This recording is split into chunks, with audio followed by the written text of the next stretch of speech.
Assalamualaikum warahmatullahi wabarakatuh.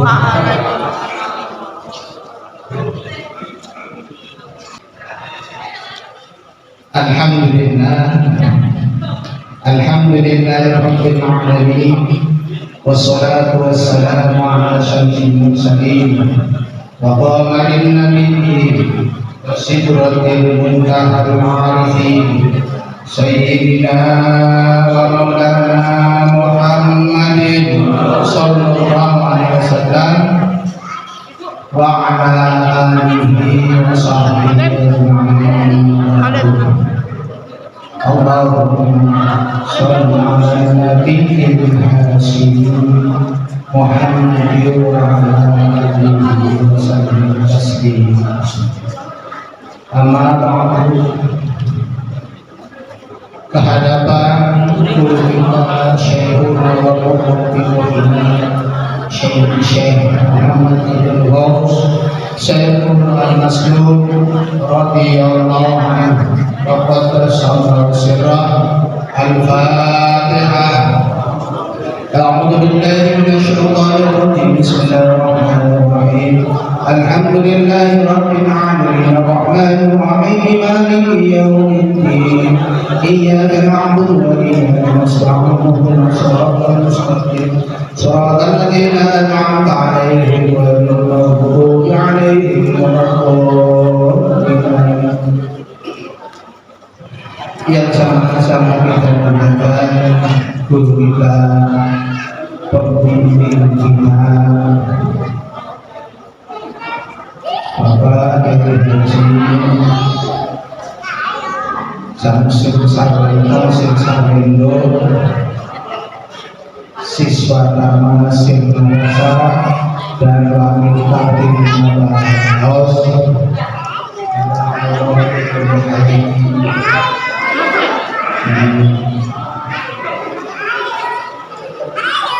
seluruh ketua dan ahli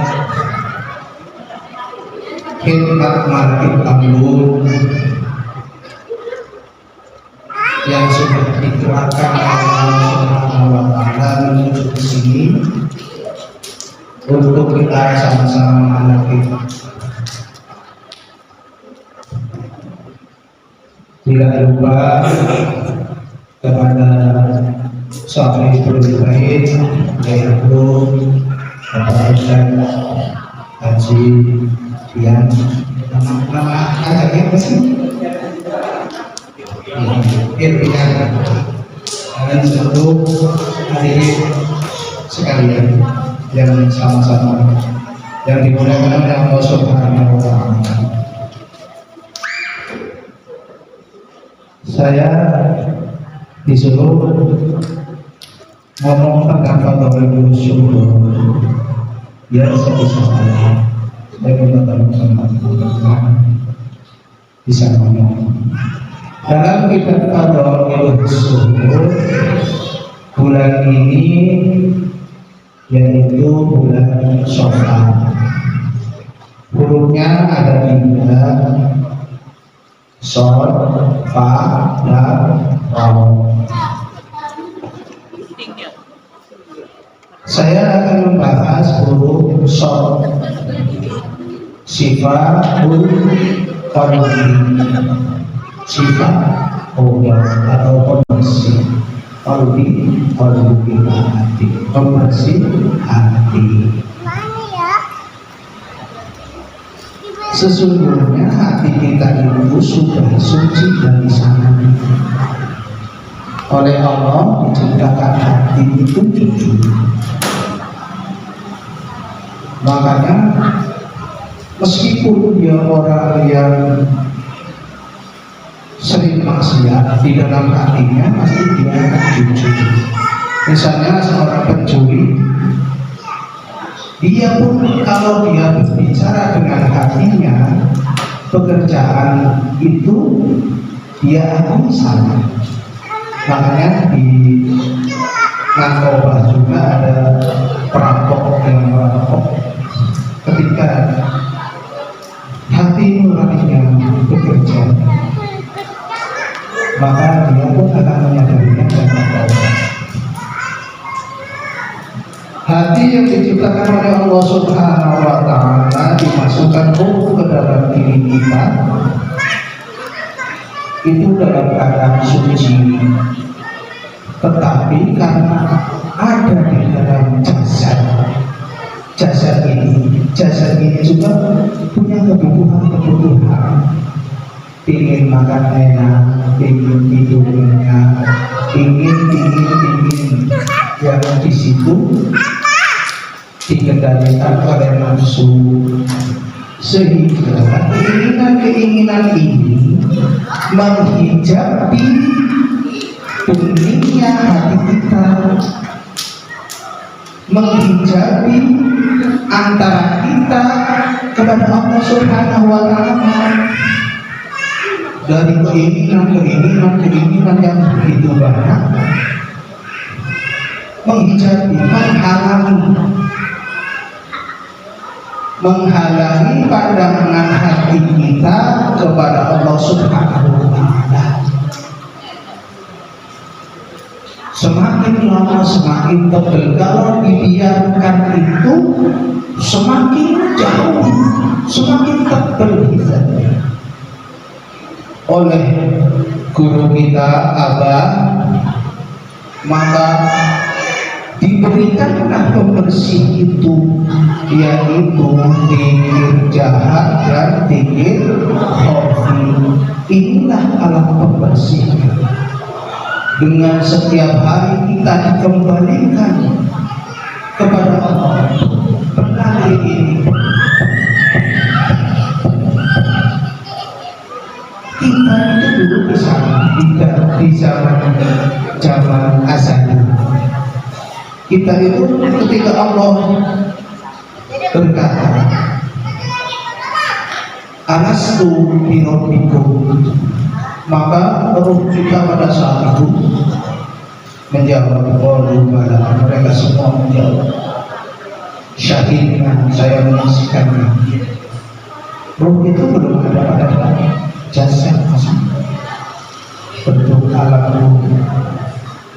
Maka sekarang ini Allah menuntut kepada kita, kamu kan sudah bersaksi, kenapa justru kamu sekarang mengikuti hawa nafsunya untuk memenuhi kebutuhan jasadiah,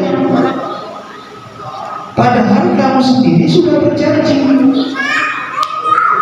Kalau mereka semua syahidina menyaksikan, maka Allah sedang membantu kita itu supaya bisa bertahan. Makanya di dunia mereka ada kata mutu qabla an tamutu, matilah kamu sebelum kamu mati. Mati yang pertama adalah berjumpalah dengan Allah sebelum nyawamu jatuh. Caranya bagaimana? Caranya begini, karena kita itu dari sini, dan akan kembali ke sini, tidak kemana-mana, ke sini.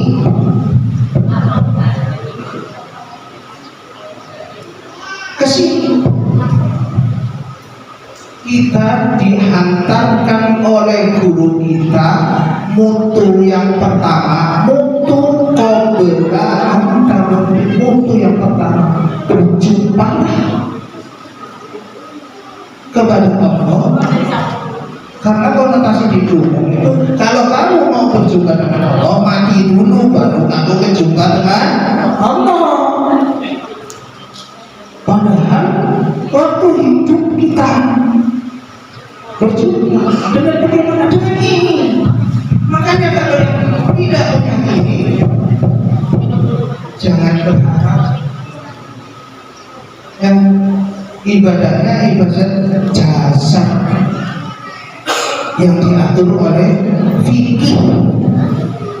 Ibadah rohnya belum ada karena tidak punya.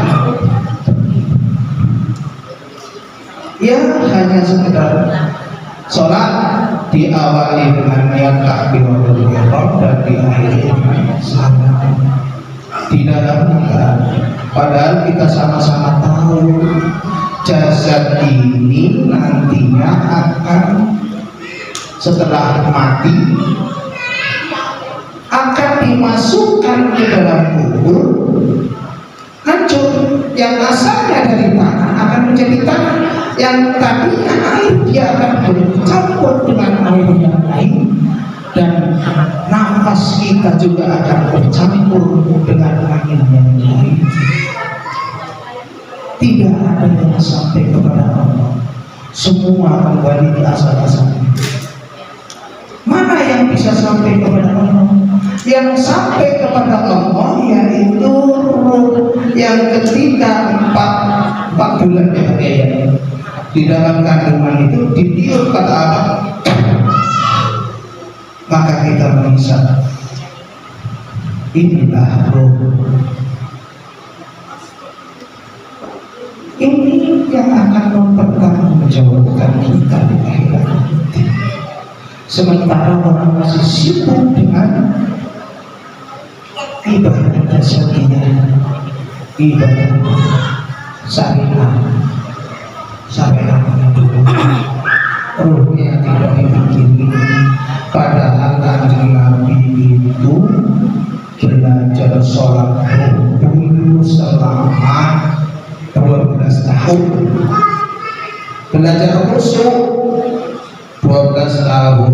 Setelah diangkat jadi Nabi 12 tahun kemudian baru turun sholat yang 5 waktu Isra Mi'raj. Itu baru ada sholat sebelumnya, sholat rukuk. Itu turun sholat 5 waktu, ya sudah khusyuk. Latihannya 12 tahun. Dan kita belajar dulu, khususnya tidak dipikirin. Ya, kita belajar dulu bagaimana cara wudu yang benar, airnya bersih, suci lagi, mensucikan. Seperti itu. Belajarnya dari situ. Itu memang dibutuhkan. Ibadah jasadiah itu dibutuhkan. Buah kalau tidak ada kulitnya ya rusak. Maka dua-duanya harus berjalan. Zahirnya benar, hatinya benar. Zahirnya sholat, qalbunya, ruhnya juga sholat. Ini kan kebanyakan saya sendiri, ya. Ketika sholat, ruhnya keluyuran, jasadnya mah Allahu Akbar, terus doa ketika, terus Fatihah, surat ruku dan sujud, duduk di antara sujud, tahiyat, sholawat, salam. Tapi ruhnya tidak itu, ruhnya ke sana, kemana? Ke tempat kerja, ke tempat sampai siang kerjanya di sana ke sana. Apalagi lagi banyak masalah, ruang, wah ke situ terus dia akan menghadap Allah. Berarti ada masalah. Makanya kalau kita punya ini, ya hanya boleh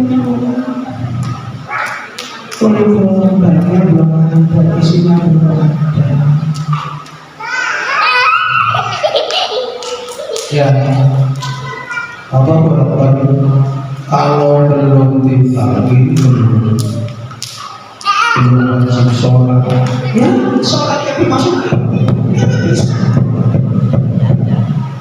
Jasanya mah nggak bisa, Allah dan seterusnya. Tapi ruhnya tidak bisa.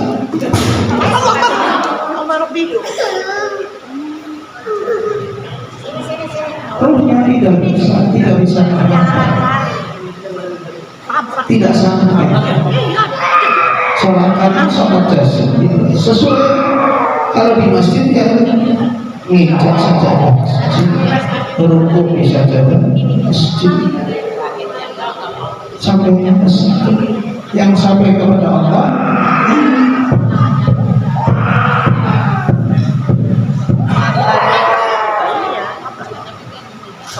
Ini yang sama.